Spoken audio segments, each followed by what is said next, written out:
गरुड़ जी को प्रभु का सेवक बनने के बीच में अहंकार रूपी मगरमच्छ बीच में आ रहा है।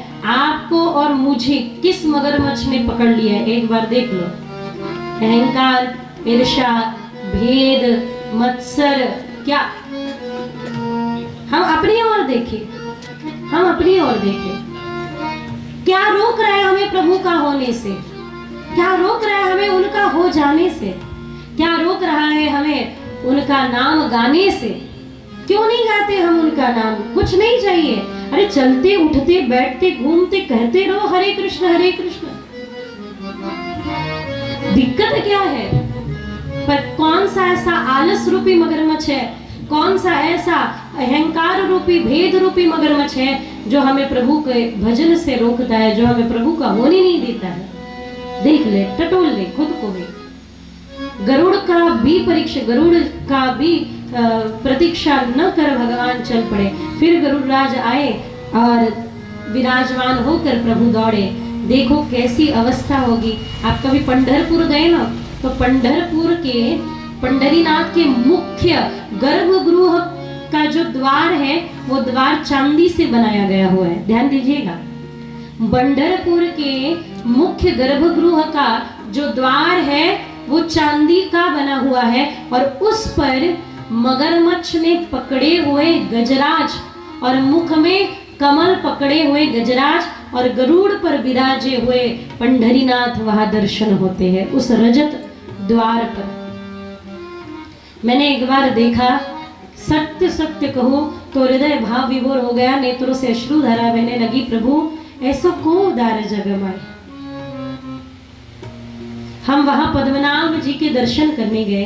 ध्यान से सुनिएगा, जब हम पद्मनाभ जी के दर्शन करने हेतु गए तो इतने लंबे हैं पद्मनाभ जी, इतने बड़े हैं पद्मनाभ जी कि 3 कक्ष है, जिस 3 कक्ष में वो विराजे हैं। तो हमारे साथ ये सब लोग थे, तो आपने मुझे कहा कि प्रभु को देखना हो ना 3 भाग में देखना, पहले चरण देखो, फिर नाभि देखो, फिर मुख देखना।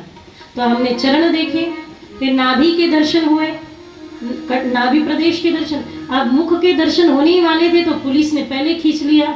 वहां पे पुलिस भी साड़ी में होती है, वहां प्रवेश बिना। ये बहुत अच्छा है साउथ के मंदिर, केरल के मंदिरों का कम से कम परिवेश तो अच्छा होता है। ध्यान दीजिएगा। तो उन्होंने खींच लिया। मैंने कहा उन ताई दीदी से, बहुत दूर से आए, 2 घंटा लाइन में खड़े हो गए और मैं तो मुख भी नहीं देख पाई, दर्शन करने दो। दर्शन किए, पीछे आए, पीछे एक नृत्य नाटिका चल रही थी, उसे देखकर भाव विभोर हो गई, क्योंकि वहां दिखाया जा रहा था भक्त प्रहलाद के लिए कैसे स्तंभ से प्रगटे प्रभु। सोचिए थोड़ी देर के लिए, जो पद्मनाभ नारायण इतने विशाल हैं जिनको एक दृष्टि में हम देख भी नहीं सकते, वही प्रभु जब मगरमच्छ ने पकड़े हुए उस गजराज के लिए गरुड़ पर आरूढ़ होके आते हैं, तो ऐसो को उदार जग माही। ऐसा उदार प्रभु आपने कभी और देखा है? भला कहीं और देखा है?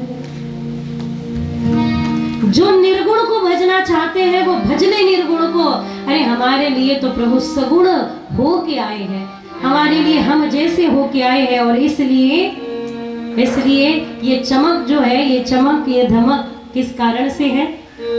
ऐसे नहीं हाथ से ताली बजा के होते, सब मिलके गाना पड़ेगा। हमें अपने प्रभु पर गर्व है, हमें अपने प्रभु पर अभिमान है, गौरवान्वित हैं हम, उनके सेवक हैं, हम उनके दास हैं, जिनके लिए प्रभु दौड़े आते हैं।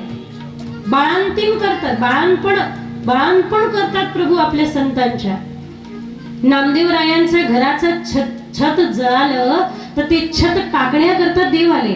लोक विचारू लागले, नामदेवजी इतकं सुंदर छत तुम्ही कोणाकडून टाकून घेतलं? म्हणे तो विश्वकर्माचाही बाप आहे। मग म्हणे आमच्याकडे पण त्याला पाठवा ना। म्हणे हो, तो येतो, पण त्याला मजुरी खूप मोठी द्यावी लागते, नामाची मजुरी द्यावी लागते, नामदेव महाराज म्हणतात। कहने का तात्पर्य, भक्तों के संसार का निर्वहन करने के लिए प्रभु दौड़े चले आते, जिनको एक दृष्टि में सहज हम देख नहीं सकते, वे प्रभु अपने भक्तों का सब कुछ संवारते हैं। ये चमक, ये धमक, सब कुछ जो भी हमारे पास है वो सब कुछ किस कारण से? बोलो किस कारण से है? सब कुछ सरकार तुम्ही से है।